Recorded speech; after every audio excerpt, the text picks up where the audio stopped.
It's been a year since several powerful earthquakes struck Turkey and Syria, killing at least 59,000 people and leaving hundreds of thousands homeless. To mark the anniversary, thousands of people have marched in the Turkish province of Hatay, the worst-hit region.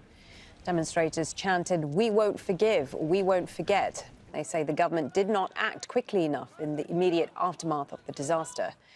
Some protesters fought with police when they tried to close a road. Well, the earthquakes caused widespread destruction across a vast area. On February the 6th, 2023, just after 4 a.m., the magnitude 7.7 quake struck near the southern Turkish province of Kahramanmaras. Less than 20 minutes later, a magnitude 6.5 tremor hit near Gaziantep. Then that afternoon, a third quake hit Kahramanmaras again, this time in the north of the province. The earthquakes affected an area of 120,000 square kilometres, including parts of northern Syria. 59,000 people were killed and more than 107,000 injured. 14 million people in Turkey and Syria were affected. OK, let's bring in Belit Tazdemir from Akut, which is a volunteer organisation involved in search and rescue operations. He's the group's liaison officer to the UN and joins us from Birmingham in the United Kingdom. Thank you so much for your time. You were involved in the search and rescue in the aftermath of the earthquake a year ago. What do you remember of your experience? Hi, Malene. I just remember that it was quite overwhelming. We're all people, domestic responders from across Turkey and, of course, from around the world. We're all trained for these situations, but in terms of disaster response and rescue recovery.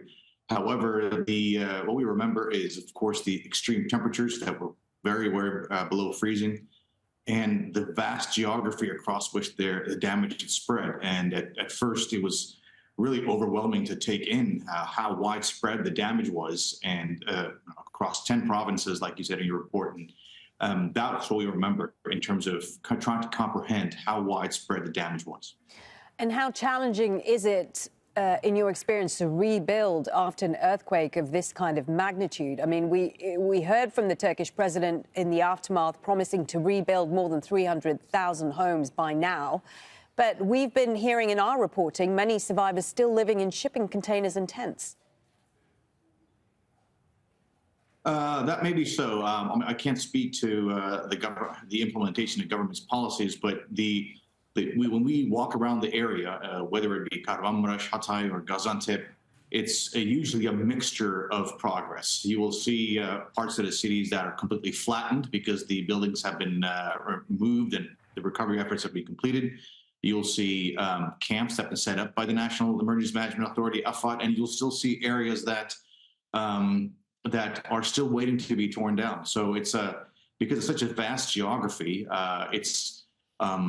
Government may have made promises, but there is the realities on the ground, and I can't speak to the progress of how far they're into their rebuilding of buildings in terms of housing new people. OK, Belit, stay with us, because I'm just going to turn to our correspondent now. She is in Iskenderun in Turkey, Sinem Kuzyolu, which is not too far from Hatay, which was one of the areas most impacted by the earthquake. Sinem, you've been talking to people. We saw your package. How are people there coping a year on? Well, yes, this area is also affected by the earthquake, as you said, and many people, hundreds of thousands of people are still living in the container cities, as you have also mentioned. But of course, the damage was so big, and we are talking about 11 cities, nearly 13 million people who were living in those areas, and nearly 3 million people have been pushed out from the cities. But of course, what we have seen this time, on the first year after the earthquake, that people are trying to revive their cities. People are trying to survive, and they are more hopeful than before. But of course, there are very sad stories, there are very dramatic stories. But I would like to focus on a positive story today. In Iskenderun, we are at a container city. This is founded by a private company, of course, run by the government's disaster management agency. And right behind me, you will see a big kitchen. This kitchen is called Soul to Soul Kitchen. It's mainly volunteers who have established this. It's not a foundation, but this initiative, let me say, since the first days of the earthquake. So far, nearly 4,000 volunteers have worked in this kitchen, and they have been providing food to the earthquake survivors and people who have been affected in the earthquake areas, nearby cities, since the very first day. And today, they are cooking big portions of food. You are seeing big pans outside. Of course, they have cooked inside, but today they have extra portions to cook because today is also a special day in Islam, and many people are fasting today. That's why the food that is being cooked today will be delivered to many container cities and camps nearby, and they will be packed, they will be sent for dinner, for iftar, to help people break their fast. And right now today, there are 120 volunteers who are working, cooking, delivering, packing. And in an hour or so, we will see people, the camp residents and some local officials arriving here and joining a mass prayer. They will be praying inside this kitchen for the victims of the earthquake. That's why people are very excited and they are very happy to be a part of this good work, goodwill, because we have seen so many sad stories and people need hope here, Malin. Okay, thank you for that. Sinem Kosyolu in Iskenderun, the port city in Turkey. Let's return back to Billy Tazdemir from Akut, which is a volunteer organisation involved in search and rescue after disasters like this. A positive story there from Iskenderun. But long term, I mean, let's talk about a bit more about the challenges involved in recovering from an earthquake like this. I mean, what about the mental scars, for example? People went through something unimaginable. How important is it that that there is that support available to deal with the mental weight of it all?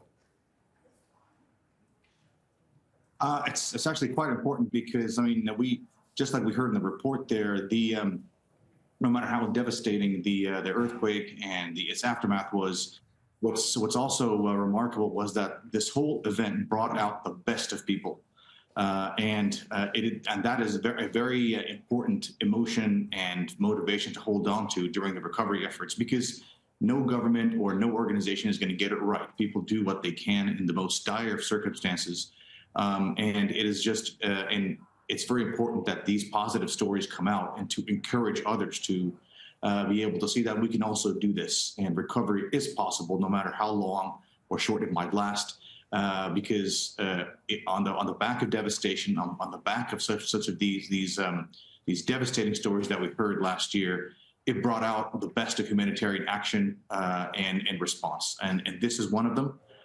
And it shows us what is possible and encourages not only the victims, but also the authorities to build and recover as best as they can. What would you say are the biggest lessons learned from this earthquake? Well, I would say that, first of all, we must accept the fact that there are regions in countries like Turkey and the reality of living near fault lines. And these fault lines are not going to go away. Countries are not going to get up and move. So we must learn to live and prepare for an earthquake that's coming. We know for sure that whether it be tomorrow or in the next 20, 30 years, there will be other earthquakes hitting Istanbul, for example. And so the buildings must be tested. People must prepare their houses, and even buildings that are built below standard years or decades ago must be rebuilt to withstand these sorts of earthquakes. We have stories such as in Japan, where we have earthquakes that are very high on the Richter scale, but very minimal damage to or loss of human life. So it is possible to prepare. And we must accept this reality and basically prepare the cities that we live in for what we know is going to happen for sure. And organisations like yourselves are so important when it comes to dealing with disasters like this and dealing with the aftermath. In terms of the amount of aid being provided to Turkey, both domestically and internationally, what is your understanding of what is available, whether there's been enough provided, if more is needed?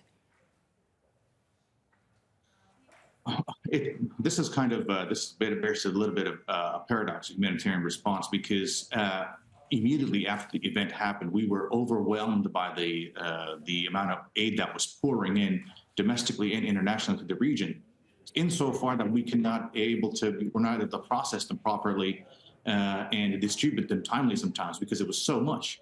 Now it's more on the hands of international organizations and that of the government to accept this aid and distribute it properly. And this brings its own challenges because now, although there are victims in the area that are still trying to recover from the event, but it's not as, let's say, high profile anymore. That's in the perception of the audiences because it's happened a year ago. So the aid is ongoing, but of course not at the level that is happening or has happened in the immediate aftermath of the earthquake. OK, I appreciate your time. Belit Tazdemir from Akut, a volunteer organisation involved in search and rescue operations, speaking to us there from Birmingham in the United Kingdom.